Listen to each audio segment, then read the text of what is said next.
오늘 이 본문 이 설교 제목은 살인과 간음의 참된 의미입니다. 자, 여러분, 우리는 지난주에 이제 율법을 완성하기 위해 오신 예수 그리스도에 대해서 은혜의 말씀을 나눴습니다. 기억하시는지 모르겠어요. 자, 예수님은 율법을 완성하실 마지막 뭐로 이 땅에 오셨다고 제가 말씀드렸는지 기억하시나요?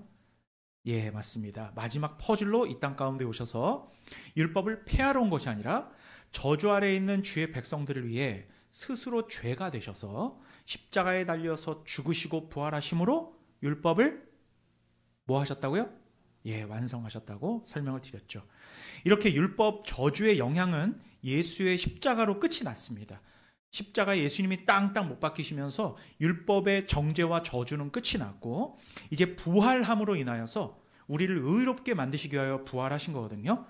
그래서 우리로 하여금 율법의 그 썩은 조문에서 벗어나 어떤 법이라고 제가 말씀드렸죠? 생명의 성령의 법 아래로 우리를 인도하게 됩니다. 이 성령의 법 아래서는 더 이상 이제 율법의 조문을 지키는 것으로 의를 이루는 것이 아니라 예수님을 뭐함으로?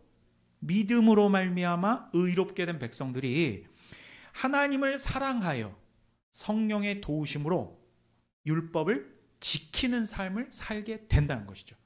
그러니까 우리는 율법이 폐하여서 버려졌다라고 해서 율법은 이제 그걸 지키는 건 이제 아예 안 해도 되는구나 라고 생각을 했지만 사실은 그게 아니고 율법을 지키는 것으로 우리의 의를 삼으려고 했던 것은 버리고 우리가 이제 예수를 믿음으로 말미암아 이미 의롭게 된 이신칭의의 백성들이 이제는 하나님을 너무 사랑해서, 왜냐하면 우리를 구원해 주신 하나님이 얼마나 고맙고 감사해요. 그죠?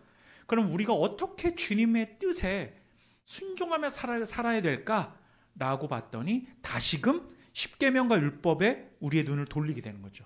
그때는 용도가 달라진 겁니다. 그래서 내 힘으로는 이 삶을 살 수 없었는데 우리 안에 누가 거주하시니까? 성령께서 거주하시니까 이제는 율법을 스스로 자발적으로 지키는 삶을 살게 되더라는 것입니다. 알고 봤더니 그것을 우리가 이제 조직신학 그 교리적 용어로 어떠한 삶이라고 하죠? 그걸 성화의 삶이라고 하더라. 그래서 결국은 이 율법의 요구가 결국 원래는 우리는 행위로는 못했는데 결국은 행위로 이게 요구가 이루어지는 삶을 살게 되더라는 그런 놀라운 해피엔딩을 맞게 된다. 이게 성경의 이야기란 말이에요. 알겠죠? 그러니까 율법의 내용은 변한 게 하나도 없는 거예요. 그래서 저번 주 예수님께서 율법의 1.1획도 없어지지 아니하리라고 하신 거란 말이에요. 그죠? 그런데 그 조문의 요구를 우리가 행동으로 살아내는 것도 사실은 똑같거든요. 변한 것은 우리의 신분이 변한 거고 또 뭐가 변한 거예요? 우리의 이 계명을 지키려고 하는 동기가 변한 거예요. 다시 한번 우리의 신분이 변한 거고 우리가 이 계명을 대하는 태도와 동기가 변한 겁니다. 이해되시죠? 그래서 우리가 수요일날 십계명을 살펴보는 거예요. 율법에 폐하여졌으면 십계명을 살펴볼 일이 없잖아요. 그죠? 율법의 저주 아래 있을 때는 내가 구원받기 위해서 내 몸 하나 건사하여 천국 가기 위해 율법을 이악물고 지키려고 했으며 하나라도 어기면 절망의 구렁텅이에 매몰되는 이런 비극의 연속이었지만 십자가와 부활을 통해 율법을 완성하신 예수님을 믿음으로 이 율법의 저주에서 벗어난 우리가 이제 그 하나님을 무척이나 사랑하여 계명들을 자발적으로, 이게 중요합니다. 자발적으로 지키게 되는 것이죠. 이 한마디로 저는 이 부분을 끝내겠습니다. 그래야 돼서가 아니라 그러고 싶어서예요. 그래야 돼서, 그러니까 이 율법을 지켜야 돼서가 아니라 그러고 싶은 거예요. 이제 왜 그렇습니까? 하나님을 뭐 하기 때문에? 사랑하기 때문이에요. 이게 핵심인 거죠. 이렇게 자발적으로 하나님을 사랑하여 지키게 되는 이 율법의 항목들을 이제 예수님께서는 산상수훈에서 이걸 재해석하시는 거예요. 재해석하셔서 우리에게 가르쳐 주고 계시거든요. 그것이 바로 오늘 본문 말씀이에요. 이해가 되시죠, 여러분? 계명을 지키려는 동기의 문제를 꺼내신 겁니다. 오늘도 마찬가지예요. 자, 이제 오늘 우리가 한번 쭉 읽어본 말씀은 두 가지 이슈를 다루고 있어요. 뭐와 뭐입니까? 살인과 간음의 문제예요. 아시다시피 십계명에서 이 두 가지 이슈는 이미 다루고 있는 매우 큰 계명이죠. 6계명과 7계명이죠. 자, 오늘 예수님의 말씀 다시 보면 이렇게 되어 있습니다. 마태복음 5장 21절 22절 다시 한번 제가 읽어볼게요. 여러분 같이 읽어봅시다. 21절 22절 시작. 옛 사람에게 말한 바 살인하지 말라. 누구든지 살인하면 심판을 받게 되리라 하였다는 것을 너희가 들었으나 나는 너희에게 이르노니 형제에게 노하는 자마다 심판을 받게 되고 형제를 대하여 나가라 하는 자는 공회에 잡혀가게 되고 미련한 놈이라 하는 자는 지옥불에 들어가게 되리라. 이 말씀이 이게 좀 속된 말로 굉장히 좀 빡세죠. 뭔가 요구사항이 엄청 빡세지 않습니까? 자, 예전에는 우리가 율법의 항목들을 단지 법적인 조문으로 여겨서 이걸 지켰냐 안 지켰느냐 라고 하는 그 과거의 행적에 따라서 우리가 그 법정 같은 데서 평가를 받잖아요. 그렇지 않습니까? 그게 바로 율법을 죽은 조문으로 보는 거거든요. 사실 그건 오늘 세상 법정에서도 마찬가지입니다. 세속의 법제도는요, 우리 마음의 생각과 의도가 행위로 이어졌을 때 그 행위의 결과에 따라서 법정에서 그 과거의 행적이 판단을 받는 거잖아요. 그렇지 않습니까? 그러니까 우리 안에 누군가가 내가 누군가를 죽이고 싶은 마음을 품었다라고 해서 그 마음만 있었다고 해서 행동으로 조금도 이어지지 않은 그 마음만을 판단하여 법정에서 유죄를 선고하지는 않는다는 말입니다. 그죠? 예전에 여러분 이런 영화는 있었어요. 여러분 다 아시는 영화일 텐데 마이너리티 리포트라고 아세요? 아시는 영화일 거예요. 톰 크루즈가 주연한 영화인데 이 마이너리티 리포트가 뭐냐면 그 영화에서 살인이나 어떤 범죄의 충동을 느낀, 즉 범행 계획을 가진 인간의 내부의 의도를 미리 파악하여서 그런 것들을 막는, 범죄를 미리 막는 그 시스템이 있었어요. 그게 프리크라임 시스템인데 이제 제가 갑자기 웃음이 나오는 이유가 거기에 이제 예언자 같은 사람들이 등장해요. 그래서 막 이렇게 약간 이렇게 민머리에 어떤 젊은 여자도 있고 남자도 있고 그랬던 것 같은데 그분들이 막 호수 같은 걸 끼고요. 그 목욕탕 같은 데 이렇게 누워 있습니다. 그죠? 그게 예언자들이에요. 그래서 그분들이 이제 범행을 예언합니다. 갑자기 어떤 신호를 주나 그래요. 그래서 그게 이제 신호가 누가 살해를 하려고 해요. 그러면 그게 이제 그걸 잡으러 가는 경찰팀, 그게 이제 톰 크루즈거든요. 가서 이제 미리 잡아내는 거죠. 근데 제가 웃은 이유는 그 예전에 이게 영화는 2002년 영화인데요. 한 10여 년 전인가? 그 무한도전에서 그 박명수님이 그걸 패러디해가지고 그 목욕탕에 이렇게 누워 있었던. 근데 제가 정말 너무 웃겼던 건 뭐냐면 너무 오래 들어가 있으니까 손이 불어가지고 그게 저는 갑자기 생각나서 너무 웃긴 거예요. 죄송합니다. 저만 웃겼나 봐요. 그 장면이 너무 생각나가지고 어쨌든요. 그러니까 그 예언자를 패러디한 거잖아요. 박명수 씨가. 그죠? 어쨌든 이 영화의 핵심은 범행의 의도를 미리 파악한다는 데에 있습니다. 그러니까 뭔 얘기예요? 범행이라는 어떤 그런 행동이 나오기 전에 언제나 머리와 생각 가운데 그 의도와 우리 마음속의 생각이 먼저 있다라는 얘기를 하는 겁니다. 그죠? 그러니까 인간 내면의 의도가 범행으로 이어지는 것이기 때문에 그 의도를 미리 알고 대처한다. 이 설정이 저는 참 인상 깊었다라는 거죠. 자, 그런데 이제 오늘 본문을 보세요. 오늘 본문을 보면 예수님의 말씀은 한 걸음 더 나아가서요. 이런 어떤 그 마음의 어떤 살인이라고 합시다. 그럼 살인의 어떤 의도성과 그리고 행동의 결과로만 이 살인죄 유무를 판단한 것이 아니라 그 살인이라는 범행의 의도성이 생기기도 전 그 처음 단계에 해당하는 미움과 분노라는 마음의 문제를 지적하고 있고요. 그럴 거라고 예상이 됐죠. 미움과 분노. 그런데 여러분 여기서 한 걸음 더 나갑니다. 이게 뭔지 아세요? 이건요. 사람에 대한 호불호의 문제를 다루고 있는 거예요. 말씀을 깊이 들어가서 묵상하고 연구를 하면 이건 어떤 사람에 대한 미움과 분노가 아니라 그 더 전 단계인 이건 사람에 대한 호불호의 문제구나 라는 것을 발견하게 돼요. 이게 설교를 준비하면서 제가 놀라운 지점을 발견한 거거든요. 자, 여러분, 예수님은 살인이라는 이 죄악의 출발을 미움과 분노뿐만 아니라요, 불호의 마음까지 상정하고 있다는 겁니다. 그러니까 좋아하지 않고 싫어하는 거죠. 싫어함의 문제까지 상정하고 있는 건 우리에게 너무나 큰 충격이 아닐 수 없습니다.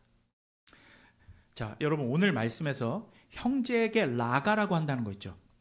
형제에게 라가라고 한다. 여러분, 라가라는 건 사실 제가 지금 강단에서 말할 수 없는, 우리나라 말로 의역하자면 기역, 시옷, 쌍기역이라고 보시면 돼요. 제가 이제 강단에서 이걸 이제 말씀드리긴 그렇지만 기역, 시옷, 쌍기역, 여러분 머릿속에 떠오르는 그거예요. 그 정도의 욕이 지금 라가라는 거거든요. 예수님은 실제로 이 말을 하셨다라는 거예요. 저는 감히 강단에서 이 한국 말로 굳이 의역한 것을 제가 말로 표현할 수는 없지만 말이죠. 게다가요, 더 나아가서 형제를 미련하다라고 하면 지옥불에 던져진다, 요 말씀이 있죠. 여기에서 미련하다라는 것도 욕이거든요. 요거는 모레라고 하는 거예요. 라가 그리고 모레, 이건 헬라어 욕입니다. 이것도 사실 욕인데 조금 약하다고 보시면 돼요. 그러니까 미련하다, 이게 그러니까 stupid 이런 뜻이죠. 그러니까 멍청이, 요 정도로 해석할 수 있겠네요. 이 욕들은 실제로 1세기 유대인들 사이에서, 헬라어를 쓰는 유대인 사이에서 실제 사용되었던 욕들입니다. 자, 그런데 한번 여러분 생각해 보세요. 우리나라에서도, 그리고 미국에서도, 어떤 나라에서도 욕이라는 건 존재는 하긴 합니다. 일본어로 욕은 그닥 존재하지 않는다고 저는 알고 있는데, 어떤 나라 욕은 굉장히 많은 욕도 있다고 해요. 어찌됐든 여러분, 욕이라는 것은요, 주로 내가 좋아하지 않는 대상에게 씁니다. 그러니까 미워하거나 증오하지 않아도 욕이라는 것은 내가 싫어하는 대상에게 써요. 여러분, 서로 진짜 부부간에 사랑하는데 욕지거리를 합니까? 그렇지는 않을 거예요. 서로 상처받아가지고 여러분, 그렇지는 않을 거 아니에요. 내가 정말 좋아하고 사랑하는 사람한테 욕을 합니까? 그렇진 않죠. 그렇다고 내가 미워하고 증오해야만 욕을 합니까? 여러분, 그렇지 않거든요. 싫어하면, 비호감일 때, 즉 불호하면 욕을 합니다. 여러분, 형제에게 라가라, 형제에게 멍청이, 모래라고 하는 것은 내가 비호하는 것까지 예수님은 지적하신 거예요. 여러분, 이 라가와 모래는 비호감에게 쓰는 겁니다. 예수님께서 제기하시는 문제는 이 라가와 모래라는 말 안에 악이 존재한다기보다는 이 말을 하게 된 내면의 동기가 무엇인지를 발견하라는 겁니다. 내면의 동기, 이 말을 하게 된 내면의 동기가 뭐냐는 거예요. 그것은 바로 비호감과 불호에서 시작되어 미움과 증오로 나아가, 더 나아가면, 미움과 증오에서 더 나아가면 어떻게 됩니까? 살인으로까지 이어진다는 죄악의 사슬을 폭로하고 있는 겁니다. 여러분, 여기에서 저와 여러분들은 정말 화들짝 놀라고 깊이 생각하지 않을 수 없는 그런 지점이거든요. 왜냐하면 여러분, 우리는요, 이 현 시대를 한번 바라보면 지독한 호불호의 세상 가운데 살아가고 있습니다. 호불호의 세상 가운데 살아가고 있어요. 저 개인적으로요, 저는 초록색을 좋아합니다. 이거는 뭐 우리 사모님도 너무 잘 알죠. 그리고 빨간색을 그렇게 좋아하지 않아요. 여러분, 저는 파스타는 매우 좋아하는데 특히 그 오일로 만든 파스타들 좋아합니다. 알리오 올리오나 그런 거, 그 해산물 들어가서 기름으로 한 파스타 매우 좋아하고, 투움바 파스타 같은 거, 그런 건 전 별로 좋아하지 않아요. 너무 느끼해요. 자, 이건 호불호죠. 이러한 호불호는요, 그 누구도 뭐라 할 수 없어요. 아니, 제가 오일 파스타 좋아한다고 해서 그걸 왜 손가락질합니까? 그렇지 않아요? 전 근데 호불호가 분명하잖아요. 그런데 이것이 죄악의 영역까지는 가지 않거든요. 그런데 그것이 사람에게 해당되잖아요. 그게 사람에게 해당되면 그건 죄악의 영역으로 가게 되어 있다는 것입니다. 이것이 오늘 말씀에서 매우 놀라운 지점이에요. 이 제가 굉장히 크게 회개하게 되고 저 스스로를 돌아보지 않을 수 없었던 이 말씀의 지점이거든요. 저는요, 이전엔 저 스스로 나는 누구라도 싫어할 권리가 있다고 생각했습니다. 세상 사람들은 그게 당연한 거예요. 그리스도인으로서라도 나는 사람이기 때문에 내가 왜 누구를 싫어할 수도 있지? 아니 내가 뭐 사람 싫어할 수 있는 거 아니야. 그렇지 않아요? 내가 어떤 사람을 싫어하든 좋아하든 그건 내 마음이지 라고 생각했어요. 언뜻 생각하면 그건 당연한 거잖아요. 특히나 이 현 시대에서는, 지금 이 시대에는 사람을 싫어하고 그것을 노출하는 것을 당연한 인간 권리로 생각하기 때문이에요. 내 편은 좋아하고 상대편은 싫어하는 게 너무 당연하잖아요. 피하 구분이 굉장히 중요한 시대가 되지 않았습니까? 사람 중에는요, 누구나 개인의 취향에 따라 호감형의 사람이 있고 비호감의 사람이 있습니다. 그런데요, 비호감이 더 강해지면 혐오로 가게 되고요. 이 혐오에서 더 나아가면 증오의 마음을 가지게 되고요. 이 증오가 지속되면 결국 살인으로까지 이어질 수 있다는 거예요. 예수님은 지금 그걸 지적하시는 겁니다. 그 동기를 지적하는 거예요. 지금 살인이 뭐에서부터 출발했다고요? 비호감에서부터, 불호, 싫어함에서부터 출발한 거예요. 이건 미움과 증오까지 가지도 않았어요. 사람을 그냥 별로 좋아하지 않는 것부터 시작되는 거예요. 충격스러운 말입니다, 여러분. 이것은 결국 불호의 단계에서 시작한 감정이 우리에겐 심각한 범죄로 갈 수 있는 빌미를 제공한다는 것이며, 따라서 사람을 부러워하는 것 자체가 죄악이라는 거예요. 사람을 부러워하는 게 죄라고요, 여러분. 사람을 싫어하는 게 죄라니까요. 너무 당연하지 않습니까, 이 시대에서는? 아니, 누구나 싫어할 수 있잖아요. 아, 나 쟤 별로 안 좋아해. 아, 별로야. 아, 나랑 안 맞아. 아우, 비호야. 굉장히 저는 충격적이었어요. 이 욕을 입 밖으로 뱉었느냐 안 뱉었느냐가, 우리는 거기가 중요했죠. 그건 중요하지 않아요. 라가라고 했느냐 안 했느냐, 모래라고 했느냐 안 했느냐가 중요한 게 아니라 네가 네 마음속에서 사람에 대한 비호감과 불호를 가졌느냐는 거예요. 근데 거기에 다 속아 넘어가고 있었던 거예요. 저조차도. 사람을 비호하는 거, 사람을 부러워하는 건 죄였다라는 거예요. 오늘 말씀에서 예수님은 이 문제를요, 인간 관계의 영역에서 반드시 풀고 가야 하는 매우 민감하고 심각한 사항으로 상정하고 있다는 거예요. 그러니까 바로 너가 하나님 앞에 예배 드리러 가기 전에 어떤 형제와 관계가 좋지 않은 것이 생각나거든, 빨리 가서 풀고 사화하라, 화해하라는 거거든요. 그건 서로 친하게 지낼 수준이 아니에요. 네 마음 가운데 누구를 싫어하는 거, 미워하는 거 아니에요. 그거는 제외할게요. 네가 좋아하지 않는 그런 마음이 있거든, 그 마음을 반드시 해결하라는 겁니다. 세상 사람들 그럴 거야. 아니, 사람이 싫어질 수도 있지. 아니, 싫어할 수 있는 거 아닙니까? 그것까지 하지 말라는 겁니까? 라고 생각하실 수 있죠. 네, 싫어하지 말라는 겁니다. 싫어하지 말라는 거예요. 그리고 우리는 그럴 권한이 없다라는 거예요. 내가 사람을 싫어할 권한이 없어요. 권리가 없다고요. 왜요? 사람을 싫어하는 건 죄예요. 그러니까 얼마나 저도 큰 죄를 범해왔던 겁니까? 여러분, 이것을 아셔야 됩니다. 나의 취향과 호불호에 따라 사람을 평가하고 싫어하는 것은 인간의 지독한 죄성이며 사탄이 사람을 사로잡아가는 올감이라는 것을 반드시 기억하셔야 합니다. 성경에 나와 있죠. 찾아볼게요. 창세기 4장 5절에서 9절 한번 읽어봅시다.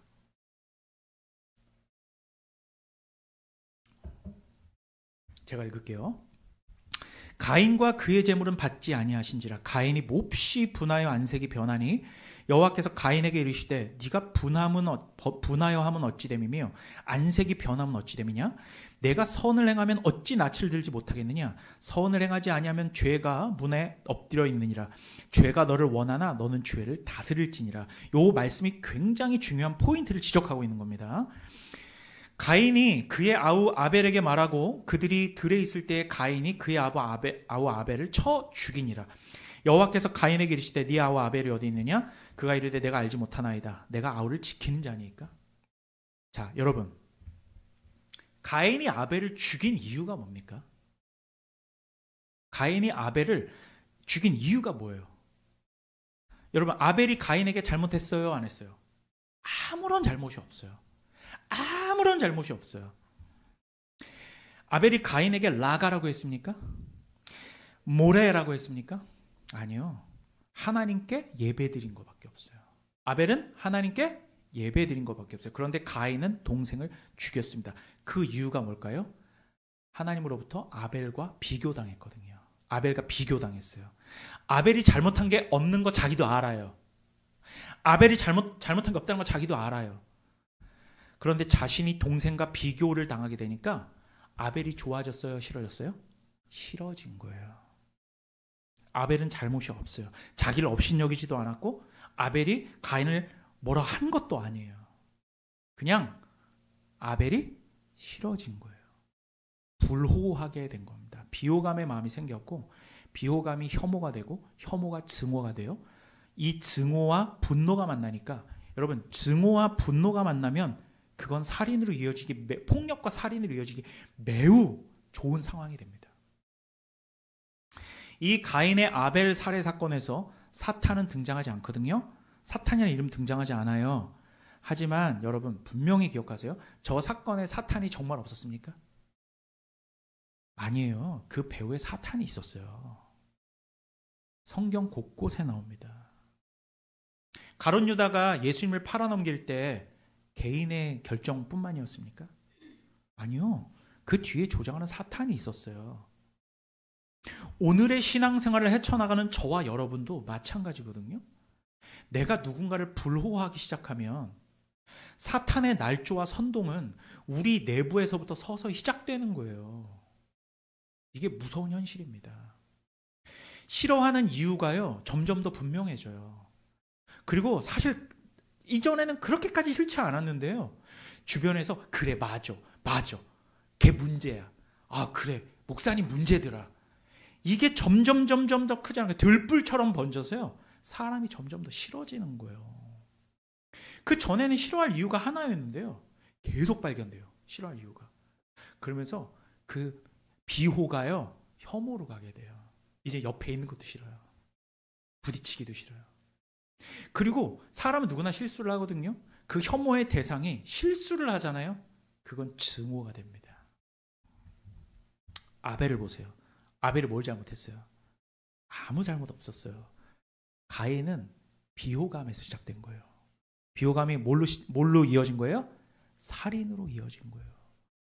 여러분, 그런 살해의 동기가 우리에게 없었다고 보십니까? 모든 인류는 다 살인자예요. 예수님의 이 말씀에 의하면.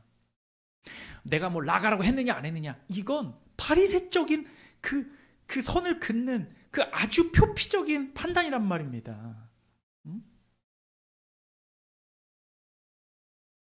대중들, 그 예수 그리스도를 십자가에 못 박은 그 대중들의 그 심리의 배후에 사탄이 거짓 날조와 선동을 일삼는 거예요. 그래, 예수는 죽여야 될 자야. 그러니까 처음에는 예수님을 따라다니던 자들이 나중에는 어떻게 돼요? 그 군중 심리에 저 죽여야 되나보다. 저 인간 저 죽여야 되나보네. 그러면서 되뇌이게 돼. 내가 그렇게 사람들한테 예수여 구원하소서, 내 병 고쳐주세요. 근데 나를 안 고쳐줘? 생각해보니까 예수가 나를 관심도 없었던 것 같아. 이렇게 스스로 사탄이 그걸 막 긁는 거예요. 그러면서 예수를 미워할 이유를 찾습니다. 그리고 시대의 죽일 놈으로 만들어버려요. 여러분, 그게 안 보이십니까? 여러분들 일상 삶 가운데 그게 안 보여요? 여러분, 우리들의 배후에 날조와 선동을 일삼는 사탄이 있다는 사실을 반드시 기억해야 할 것입니다. 저는 최근에 이 부분에 대해서 큰 생각의 전환이 있었고요. 정말로 큰 회개가 있었어요. 회개라는 건 제가 막 눈물 뿌려서 왜 이랬다라는 게 아니고요. 생각에 엄청난 전환이 있었어요. 목사인 저 스스로가 사람에 대한 호불호가 너무 분명한 거예요. 저는 이게 문제라고 생각하지 않았거든요. 어마어마하게 큰 문제라는 걸 알았어요. 어마어마하게 큰 문제라는 걸 알았어요. 이건 미혹이었습니다. 어떤 사람을, 제가 깨닫게 된 건 어떤 사람을 적으로 만들면 그냥 그 사람을 비호해만 해도요, 반드시 나를 대적하는 적이 생기게 됩니다. 이건 제 인생을 통해서 깨달았어요. 어떤 사람을 부러워하게 되면 반드시 누군가가 나를 부러워하게 되어 있습니다. 불호에서 시작하여 결국 살인으로 이어진다는 것을 하나님께서 저에게 일구해 오신 거예요. 그래서 이웃에 대한 비호감 자체, 그 마음 자체가 죄라는 것을 깨닫게 하셨어요. 죄인들은요, 누구나 자신에게 호감인 사람들만 가까이 하려는 성향이 있어요. 우리는 그것이 얼마나 큰 죄악인지 깨달아야 합니다. 내가 좋아하는 사람들만 좋아하는 것은 사탄도 하는 거거든요. 사람을 싫어하는 것은 자기 사랑에서 시작된 죄성이며 사탄은 그걸 조장한다는 겁니다. 꼭 기억하십시오, 여러분. 사랑하는 여러분, 꼭 기억하십시오. 꼭 기억하십시오. 여러분, 그런데 이런 마음이 들 수 있습니다. 아니, 내가 왜 그래야 됩니까? 인생 살아보다 보면 내가 싫어하는 사람은 그냥 싫어할 수도 있잖아요. 내가 잘 안 돼요, 그게. 대신 저는 겉으로 드러내지 않고 겉으로 안 드러낼게요. 그냥 그리고 그 사람한테 피해만 안 주면 되잖아요. 우린 여기에 갇혀버린 겁니다. 그게 사탄의 조장이에요. 그 사람한테 피해만 안 주면 되잖아요. 요따위 생각이 우리를 모두 다 죄의 구렁텅이로 빠뜨리는 거예요. 그냥 내 마음에서 나도 어쩔 수 없이 싫은 마음이 드는데 어쩌라는 거예요. 이런 마음이죠. 여러분, 그런데 우리가 계속 그 마음을 견지하면 저와 여러분은 결국 다른 사람들의 미움과 증오 가운데 처하게 될 것입니다. 그게 영적인 원리예요. 성경에서 말하는 영적인 원리예요. 결국 사람을 불호하게 되면 그 불호는 반드시 나에게 돌아오게 되어 있습니다. 그 무엇보다 제가 이 말씀을 드리면 여러분은 아무 변명도 하실 수 없을 거예요. 자, 제가 지금부터 말할게요. 여러분 변명하실 수 있는지 한번 들어보세요. 여러분, 하나님은 우리가 호감형이라서 우리를 사랑하시는 걸까요? 여러분, 우리는 하나님 앞에 호감형입니까? 하나님이 나를 호감으로 생각하셔서 나를 구원하신 거예요? 하나님이 나를 호감으로 생각하신 줄 알았다면 여러분, 그건 매우 큰 착각에 빠진 겁니다. 하나님은 우리가 역겨운 죄악에 빠져 하나님의 입장에서 매우 큰 비호감일 때, 큰 불호일 때 나를 위하여 사랑하는 독생자 예수를 이 땅 가운데 보내셔서 그를 십자가에 못 박여 죽이신 분이에요. 그래서 비호감인 우리를 향한 당신의 사랑을 확증하신 거거든요. 그래서 여러분, 우리 그리스도인들은 사람을 싫어하면 안 돼요. 싫어하면 안 돼요. 비호해도 안 돼요. 그걸 저는 철저하게 깨달았어요. 저도 이게 불호조차 안 된다는 겁니다. 왜냐하면 우리는 하나님께 철저하게 비호감일 때 구원을 받았기 때문입니다. 그런데 내가 누군가를 싫어할 권리를 하나님으로부터 받았다고 생각하는 겁니까? 여러분, 우리가 누군가를 싫어할 권리가 있어요? 그런 권리 없어요. 하물며 교회 안에서 함께 그리스도 안에서 구원받은 내 형제 자매를 미워할 권리가 있습니까? 아니, 미워하지 않는다라고 해도 싫어할, 불호할 권리가 있습니까? 별로라고 생각할 권리가 있습니까? 그럴 권리조차 없어요. 은혜로 구원받은 사람이 다른 사람을 판단하고 평가하여 선을 그어버린다고요? 그건 복음을 내동댕이 치는 겁니다. 저는 이 깨달음이 너무나 충격적이어서 모든 비호의 판단을 내려놓지 않을 수 없었습니다. 우리는 누군가를 미워하고 증오할 뿐만 아니라 싫어할 권리조차 없습니다. 이것이 바로 저와 여러분이 회개해야 될 부분이었던 것입니다. 우리는 오직 서로 좋아하고 사랑해야 할 의무와 권리를 가졌을 뿐입니다. 성경이 그걸 증언하고 있어요. 제가 여러분들 중 그 누구라도 부러워할 권리가 없어요. 전 여러분들을 좋아할 권리만 있어요. 사랑까지 가지 않아도 여러분을 좋아할 권리밖에 없어요. 좋아하고 사랑할 권리밖에 없어요. 그 반대로 여러분들조차 저를 비호할 권리가 없습니다. 저를 싫어해서는 안 돼요. 제가 여러분들을 싫어할 권리가 없듯이요. 우리는 그저 서로를 사랑해야 됩니다. 그렇지 않으면 우리는 하나님의 백성이 아니에요, 애초에. 이게 너무나 충격적인 거거든요. 예수님의 제자도 아니에요. 사랑받을 조건이 되어야만 사랑합니까? 저 사람은 이쁘니까 사랑하고, 쟤 나한테 저번에 이런 좋은 말 해줬으니까 사랑하고, 전에 나한테 잘해줬으니까 사랑하고, 내가 어려웠을 때 도와줬으니까 사랑하는 거예요? 그건 바리새인도 하는 거예요. 그렇게 하지 않아도 사랑하고, 심지어 예전에 어디선가 나를 씹었어도 사랑하고, 나에 대해서 피해를 줬어도 사랑해야 되는 게 우리에게는 권리입니다. 믿으십니까? 굉장히 심각한 겁니다, 여러분. 만약에 우리가 그렇게 조건적으로 사람을 좋아하고 호감을 갖고 사랑하잖아요. 그러면 똑같이 하나님도 우리를 조건적으로 대해 주셔야 돼요. 이정규, 내가 너를 조건으로 봤을 때 너는 사랑받을 수 없어. 난 널 사랑할 수가 없어. 왜? 너 예전에 다른 사람 씹었잖아. 너 예전에 다른 사람 싫어했잖아. 비호했잖아. 그때 정말 저한테 왜 그런 거 있잖아요. 사람이 뭐 도둑질할 때 들켰을 때 그 전 그런 체험을 했습니다. 여러분, 전 여러분들을 싫어할 권리가 없어요. 저 여러분들 좋아하고 사랑해요. 진심으로. 그래야 제가 살아요. 요한일서 4장 7절에서 11절입니다. 함께 읽읍시다. 이 귀한 말씀 함께 읽읍시다. 요한일서 4장 7절에서 11절. 함께 읽겠습니다. 시작. 사랑하는 자들아, 우리가 서로 사랑하자. 사랑은 하나님께 속한 것이니 사랑하는 자마다 하나님으로부터 나서 하나님을 알고 사랑하지 아니하는 자는 하나님을 알지 못하나니 이는 하나님은 사랑이심이라.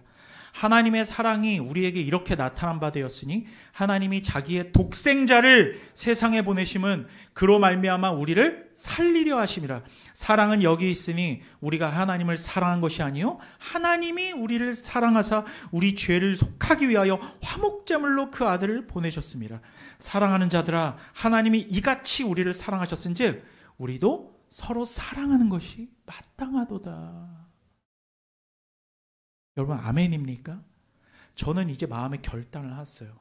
그 누구라도 미워하지 않고 그 누구라도 싫어하지도 않고 조금도 별로라는 생각조차 하지 않고 저는 사랑하기로 결단했습니다.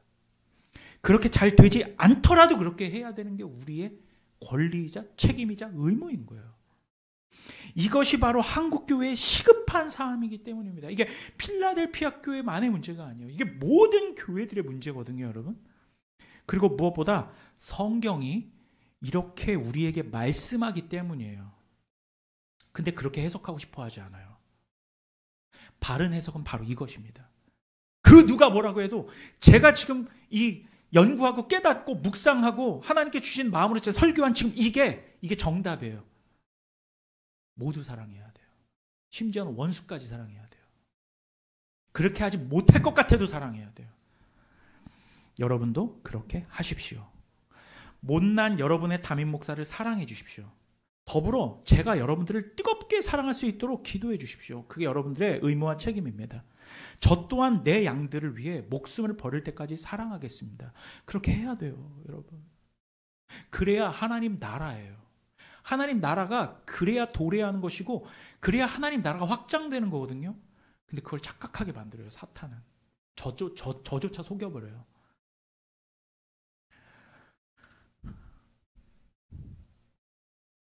여러분, 저는 여러분들을 사랑하고 품어야 될 책임과 의무와 권리를 가지고 있습니다. 이러한 동시에 사탄은 언제라도 우리를 그 사랑의 관계에서 끊어지게 하려고 이 관계를 박살내게 하기 위해 우리의 이성과 논리에 늘 도전을 해온다는 사실을 꼭 기억하십시오. 계속 싫어할 이유를 찾을 것입니다. 싫어할 이유를 찾을 거예요. 우리 머릿속에서. 그것을 잡아내고 그걸 내려놓으십시오. 그걸 파하셔야 됩니다. 예수 그리스도의 이름으로 파해버리시고 내 머릿속에서 그걸 떠나버리십시오. 그리고 좋아할 이유만 찾으세요. 무조건 좋아해야 됩니다. 무조건 사랑해야 돼요. 결국 무너져버린 많은 교회들이요, 이러한 불호와 혐오와 증오에서부터 균열이 시작되었음을 꼭 기억하십시오. 간음으로 넘어가겠습니다. 이게 살인에 대한 내용이었어요. 간음으로 넘어갈게요. 예수님은 자주 여러분 여러 비유의 본문에서 과장법들을 사용하십니다. 과장법을 사용하고 극단적인 말씀으로 우리에게 충격파를 던지실 뿐만 아니라 그 충격으로부터 원리를 도출해내기를 원하세요. 바로 오늘 말씀이 그렇습니다. 27절, 28절 보면 이 음욕의 이 마음은 남녀 모두에게 동일하게 있는 거거든요. 남자는 더 심하고 여자는 덜 심하고 그런 거 없습니다. 똑같아요. 자, 형제들에게 있어서 이건 그냥 일반적인 걸 말씀드린 거예요. 형제들이 카리나 자매 있죠. 그 에스파의 카리나 자매. 가장 이쁘신 분이라고 이렇게 알려져 있습니다. 그분을 직접 만나서 대화를 할 기회가 있어요. 그럼 어떻게 돼요? 가슴이 뛰겠죠. 그와 마찬가지로 우리 자매인 분들은 가장 잘생긴 사람 누구예요? 연예계에서도. 차은우 아닙니까? 차은우 맞아요. 또 막 그 한가인 자매님이 이런 얘기했어요. 자기는 그분도 엄청 아름다우신 분이잖아요. 차은우를 실제로 보고 뭐라고 말해야 될지 모르겠대. 본인도 연예인인데. 자, 그럴 정도로 이제 잘생긴 그분을 여러분 실제로 만나가지고 손이라도 잡아주면서 안녕하셨어요. 예. 오늘 참 얼굴 좋아 보이시네요. 뭐 이렇게라도 해준다고 어떻게 돼요? 막 가슴이 막 쿵당쿵당 뛰는 거죠. 여러분, 웬만한 사람들은 모두 음욕을 품는 마음의 성향을 가지고 있습니다. 성향을 가지고 있어요. 어쩔 수 없는 죄의 성향이에요. 핑계댈 수 없습니다. 그 누구라도 깨끗한 사람은 없어요.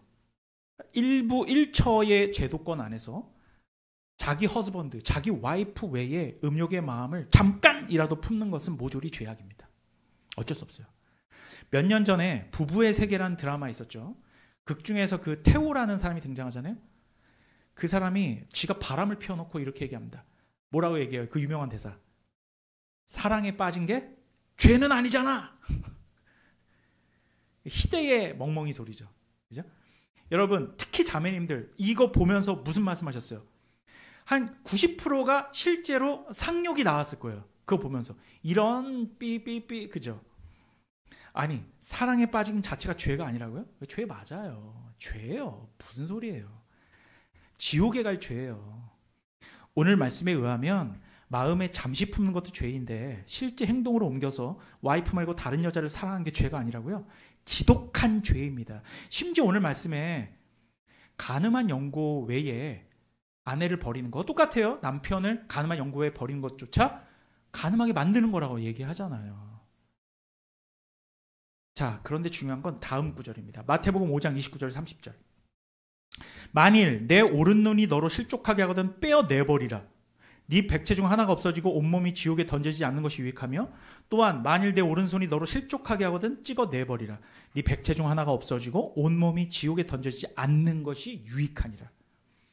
자, 예수님께서는 이런 죄의 성향이 참을 수 없을 정도로 강렬하다면 눈이든 손이든 빼버리고 잘라내버리라는 매우 극단적인 말씀하시죠.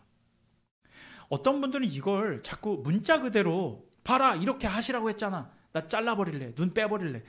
여러분, 그런 말씀을 하시는 게 아니에요. 이 말씀은 모든 인간들이 그만큼 죄악에 노출되어 있을 뿐만 아니라 그 유혹이 매우 강렬하다라는 말씀을 하시는 겁니다. 그러니까 모든 사람들이 참을 수 없을 정도로 강렬하다는 말씀을 하는 거예요. 그렇다고 문자 그대로 눈 빼버리고 손 잘라버리라는 얘기가 아니란 얘기죠. 예수님은 과장법을 사용하시면서 언제나 그곳으로부터 영적인 원리를 도출해내신다는 사실에 꼭 주안점을 둬야 됩니다. 꼭 기억하세요. 과장법을 사용하셔서 영적인 원리를 도출해내신다. 형제를 실족하게 하면 목에다가 연자맷돌을 메고 차라리 빠져 죽으라. 그거 진짜 죽어야 됩니까? 우리 다 죽어야 되잖아요. 그게 아니란 말이죠. 예수님은 굉장히 극단적인 설교자세요. 극단적인 설교자시라고. 여러분, 이 영적인 원리는 이러합니다. 먼저 간음이라는 죄악은 우리의 전 인격을 파멸해 몰아넣을 정도로 심각한 죄악이라는 것이고요. 심지어 우리의 눈과 손을 버리는 것이 나을 정도로 몸과 영혼을 파멸로 이끈다라는 것이죠. 이게 영적인 원리. 또 간음의 핵심에는요, 두 가지 속성이 있습니다. 잘 들으세요. 두 가지 속성이 있습니다. 첫 번째, 금지된 것을 소유하고 싶어하는 열망입니다. 금지된 것을 소유하고 싶어하는 욕망. 두 번째, 친밀했던 관계를 깨어버리고자 하는 배신. 첫 번째, 욕망. 두 번째, 배신. 다시 한번, 간음은 뭐가 있다고요? 욕망과 배신이에요. 이 두 가지 속성이 내포되어 있습니다. 자, 정말 그러했는가? 이 간음이라고 하는 이 개념을 파악하기 위해서는 구약 성경의 예언서들을 봐야 되거든요. 예수님, 왜냐하면 하나님께서 이게 간음이다라고 말씀하셨기 때문이에요. 자, 예레미야서 봅시다. 예레미야 3장 8절. 내게 배역한 이스라엘이 간음을 행하였으므로 내가 그를 내쫓고 그에게 이혼소까지 주었을 때 그의 반역한 자매 유다까지 두려워하지 아니하고 자기도 가서 행음함을 내가 보았노라. 그러니까 이제 이스라엘이, 전체 이스라엘이, 그때는 이제 남유다와 북이스라엘로 갈라져 있을 때니까 북이스라엘이 먼저 간음했고 남유다가 그 다음으로 간음했다. 결국 모두 이스라엘이 간음했다. 간음했다라는 게 결국 뭐예요? 다른 신, 우상을 섬겼다라는 얘기잖아요. 배신한 거죠. 그리고 다른 우상을 가지고자 하는 열망을 가지고 있는 거죠. 여러분, 이 이스라엘 백성들에겐 의무와 권리가 있었습니다. 그게 뭐였어요? 하나님의 구원받은 백성으로서 하나님을 섬기고 사랑해야 할 책임과 의무가 있었습니다. 하지만 하나님을 뭐 하지 않은 거예요?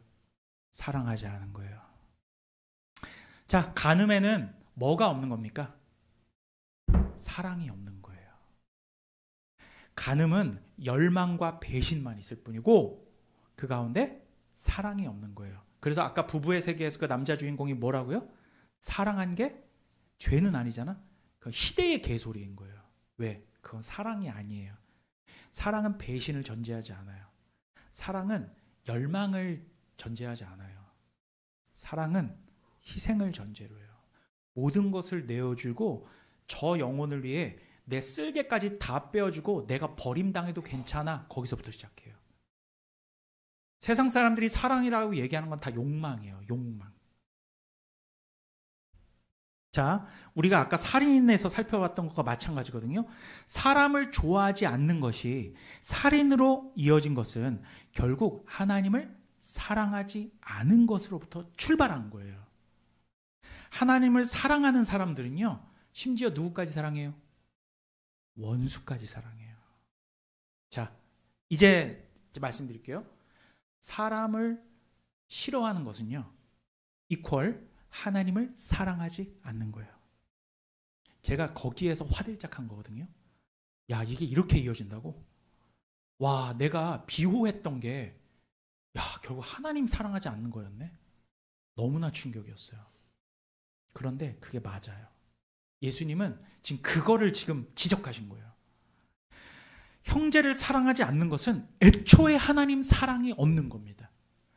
형제 사랑과 하나님 사랑은 똑같이 같이 가는 거예요. 하나님 사랑하는데 형제 사랑하지 않는다? 아니요, 있을 수 없어요. 형제를 뜨겁게 사랑하면 하나님도 사랑하는 거예요. 살인과 간음죄의 핵심에는 그러므로 하나님 사랑의 부재가 자리 잡고 있는 것입니다. 하나님 사랑하지 않으니 애초부터 하나님을 믿지 않는 거예요. 여러분, 하나님을 사랑하면 우리는 이웃을 사랑하게 되어 있고 우리 이웃을 사랑하는 사람들은 간음과 살인의 죄를 범하지 않습니다. 그래서 사도 요한이 우리에게 서로 사랑하라고 강력하게 권고하고 있는 거예요. 여러분, 사도 바울은 그럼 이런 얘기를 안 했습니까? 사도 요한만 서로 사랑하라고 했어요? 아니에요. 그 딱딱한 교리의 사도 바울도 서로 사랑하라고 얘기해요. 로마서 13장 9절. 함께 읽읍시다. 오늘 말씀이 다 여기에 들어가 있습니다. 시작. 간음하지 말라, 살인하지 말라, 도둑질하지 말라, 탐내지 말라 한 것과 그 외에 다른 계명이 있을지라도 내 이웃을 내 자신과 같이 사랑하라 하신 그 말씀 가운데 다 들었느니라. 아멘. 이제 우리는 깨닫게 됩니다. 모든 것을 이기는 것은 사랑이라는 것을 말이죠. 우리 삶에 가장 필요한 것은 결국은 사랑이었고 우리 교회에 가장 필요한 것은 무엇보다 아닌 사랑이었어요. 오늘 본문에서 말씀하고 있는 이 살인과 간음의 참 의미는 사랑 없음입니다. 사랑 없음이라고요. 사랑 없으면 곧 하나님 없음이니까요. 사랑이 없으면 범죄하고 공동체는 무너집니다. 여러분, 비호감의 사람도 사랑해야 됩니다. 비호감의 사람도 사랑해야 되고 또한 매혹적이지만 금지된 다른 이성의 유혹도 하나님 사랑에서 비롯된 참된 사랑으로 떨쳐내야 돼요. 여러분들이 사랑이라고 착각하고 있는 것은 모조리 욕망이에요. 그 욕망을 사랑으로 포장하지 말라라는 거거든요. 사랑에는 책임이 뒤따릅니다. 내가 내 남편을 사랑하면 거기에 대한 책임이 뒤따르거든요. 그걸 다른 사람을 사랑하고 좋아하는 마음이 싹튼 그 욕망을 사랑으로 포장하려고 해요. 그건 죄예요. 그건 심판입니다. 그 지옥행이에요. 근데 그걸 내가 비로소 참사랑을 찾았어라는 개소리로 계속 그 죄악을 덮으려고 해요. 큰일입니다, 여러분. 하지만 우리는 하나님 사랑이라는 그 참된 사랑으로 이 모든 걸 떨쳐내십시다. 그리스도 안에서 사랑을 실현시킬 실제적인 방법들을 고안해서 서로를 실천적으로 사랑해야 할 것입니다. 함께 모임도 자주 갖고 함께 교제도 자주 하고 서로 격려하고 서로 힘을 북돋아줘야 돼요. 여러분, 그것도 제가 해야 되는 것들이에요. 그리고 여러분들이 해야 되는 것들입니다. 사람을 싫어하면 그것이 곧 살인이고 마음의 생각 가운데 음욕을 품으면 그것이 곧 간음입니다. 아멘. 오직 그리스도의 사랑으로 모든 것을 이겨내십시다.